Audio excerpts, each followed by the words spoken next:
బసాపూర్ గ్రామ ప్రజలకు అందరికీ తెలియజేయడం ఏమన్నా బసాపూర్ మన ఎండాకాలం స్టార్ట్ అయింది కావున ఎండలు విపరీతమైన ఎండల్లో బసాపూర్ గ్రామ ప్రజలు మరియు బస్ కోసం వచ్చి ఇక్కడ తీవ్ర ఇబ్బందులు ఎదుర్కోవడం జరిగింది. అలా ఎదుర్కోవడం మేము మా దృష్టికి రావడం జరిగింది. మా దృష్టికి రాగానే దీనిపై మేము తక్షణ చర్యగా ఏం చేయాలని అంటే ఇక్కడ ఒక ప్రయాణ ప్రాంగణాన్ని ఏర్పాటు చేసి నీడ కల్పించాలని మరియు వాటర్ సదుపాయం కూడా కల్పించాలని మేము నిశ్చయించుకోవడం జరిగింది. అలా నిశ్చయించుకొని ఇక్కడ ఈ యొక్క సదుపాయాన్ని ఏర్పాటు చేయడం జరిగింది.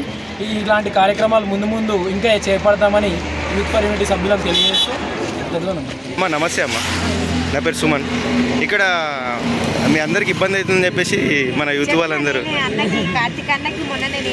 అంటే మీ ఉన్నారు, ఎండలో కూర్చుంటున్నాము, మస్తు ఎండ కొడుతుంది, జర కూర్చోవడానికి నీడ, తాగడానికి నీళ్లు పెట్టమని నేనే అన్నకి మొన్న చెప్పిన. మీరు చెప్పంగానే మీ సమస్యని దృష్టిలో పెట్టుకొని మీ కార్తీకన్న నెరవేర్చిందమ్మా. మీరు ఇప్పుడు సంతోషం అమ్మ. ఇప్పుడు ఎండ కొట్టకుండా అదేదో బస్ స్టాప్ అరేంజ్ చేశారు అండ్ వాటర్ కూడా పెట్టారు అమ్మ. మీకమ్మా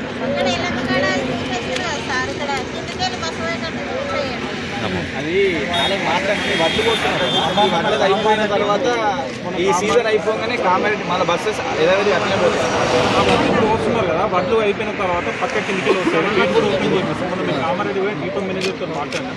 వడ్లు ఎండపోస్తామంటే మనకి ఇబ్బంది అవుతుంది. మళ్ళీ రైతులు అవి ఎండపోసిన తర్వాత అయిపోయిన ఒక నెల రోజులు ఉంటుంది. తర్వాత మళ్ళీ కిందికి ఒక్క మనిషి పోయేటట్టు అమ్మ. ఏదైనా సరే ఒక్కొక్కటి తీరుతుంది.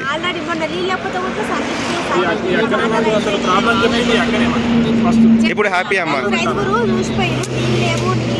అమ్మ నేను కూడా అంత దూరం వెళ్ళినా, ఏందో ప్రోగ్రామ్ ఉంది వాటర్ అని చదివినా, ఇంత దూరం వచ్చి అడుగుతున్నా.